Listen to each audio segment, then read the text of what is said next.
September 27, 2025. Over 107,000 fans packed Beaver Stadium for Penn State's whiteout game against Oregon. But something extraordinary was happening in the parking lots before kickoff. Thousands of young Americans were lining up for hours, not for food or merchandise, but for a simple white t-shirt with one word printed across the front: freedom. These weren't just any shirts. They were a tribute to a man who had been gunned down just 17 days earlier while doing what he loved most: speaking to college students about the future of America. This is the story of Charlie Kirk's assassination and how his death became the catalyst for one of the largest grassroots political movements we've seen in decades. To understand what happened at Penn State, we need to go back to September 10, 2025. Charlie Kirk, the 31-year-old co-founder of Turning Point USA, was addressing students at Utah Valley University in Orem, Utah. Kirk had built his reputation over nearly a decade as one of America's most influential young conservative voices, creating an organization with chapters on over 850 college campuses nationwide. His mission was simple but powerful: identify, educate, train, and organize students to promote freedom, free markets, and limited government. That evening in Utah, as Kirk spoke passionately about these principles to a packed auditorium, shots rang out.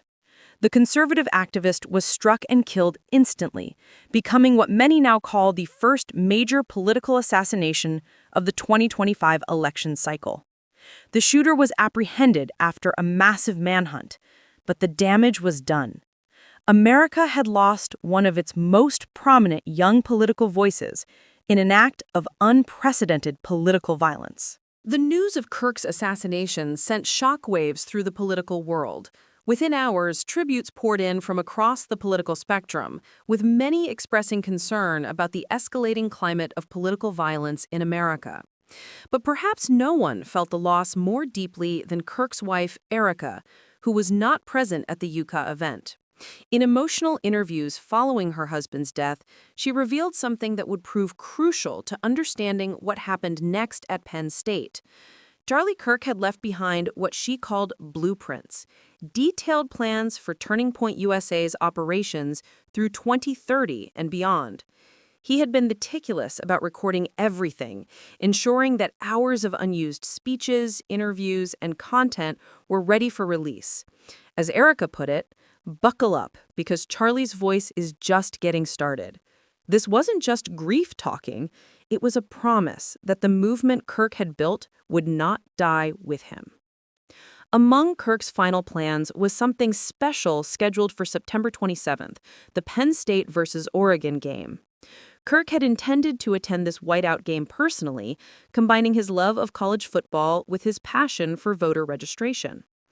When Turning Point USA leadership reviewed his notes after the assassination, they discovered detailed plans for what he had envisioned as a massive voter outreach event. The decision was made immediately. They would honor Charlie's memory by executing his vision exactly as he had planned it.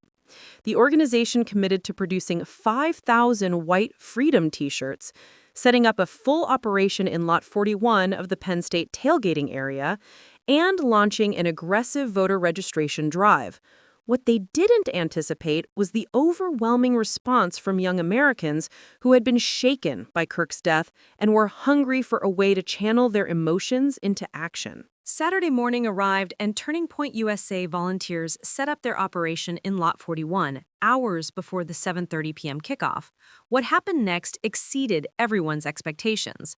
Lines began forming before dawn, stretching across the parking lot as thousands of students and fans waited for hours to receive their Freedom shirts. These weren't just Penn State students. Young people had driven from across Pennsylvania, Ohio, and neighboring states to be part of this moment. The shirts themselves were simple, white fabric with Freedom printed in bold letters, designed to blend seamlessly with Penn State's famous whiteout tradition. But their symbolic power was undeniable. Each shirt represented a commitment to the principles Charlie Kirk had died defending. As one volunteer described it, this isn't just about getting a t-shirt. This is about showing that you can't silence a movement by killing its leader.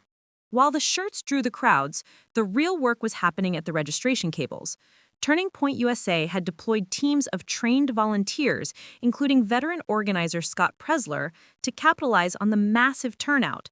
The results were staggering. By the end of the day, hundreds of young voters had been registered, many of them first-time participants in the electoral process. The demographic breakdown was particularly significant. These weren't just conservative students who were already politically engaged. The emotional impact of Kirk's assassination had drawn in young Americans who had previously shown little interest in politics but were now motivated to participate in the democratic process. Volunteers reported conversation after conversation with students who said they had never considered registering to vote until Charlie Kirk's death made them realize how fragile American democracy really was. As game time approached, something remarkable became visible inside Beaver Stadium. The 5,000 Freedom shirts had dispersed throughout the crowd of 107,315 fans, creating a powerful visual statement that transcended partisan politics. Penn State's whiteout tradition, where fans wear white to create an intimidating atmosphere for visiting teams, had been transformed into something larger. Photos and videos from the game show clusters of Freedom shirts throughout the stadium, worn by fans who were making a statement about free speech, political violence, and the right to express unpopular opinions without fear. Even as Oregon defeated Penn State 38-24 on the field, something more significant was happening in the stands. A generation of young Americans was declaring that they would not be intimidated into silence, that Charlie Kirk's message would live on despite the attempt to silence it through violence. The Penn State event was just the beginning. In the weeks following Kirk's assassination, Turning Point USA has experienced unprecedented growth, with new chapters forming on campuses across the country and membership applications surging. The organization's message has evolved, incorporating Kirk's martyrdom into a broader narrative about the threats facing free speech in America. Erica Kirk has become a powerful spokesperson for this movement, releasing previously unseen content from her husband and outlining plans for expansion that Charlie himself had developed. The assassination, intended to silence a voice, has instead amplified it beyond anything Kirk achieved while alive. Political analysts note that this phenomenon isn't unprecedented. Throughout history, martyrdom has often strengthened movements rather than destroying them. But the scale and speed of the response to Kirk's death has surprised even seasoned observers of American politics. Today, nearly 3 weeks after Charlie Kirk's assassination, America is grappling with questions that extend far beyond partisan politics. How did we reach a point where political differences are resolved through violence? What does it mean for democracy when young leaders are gunned down for expressing their beliefs?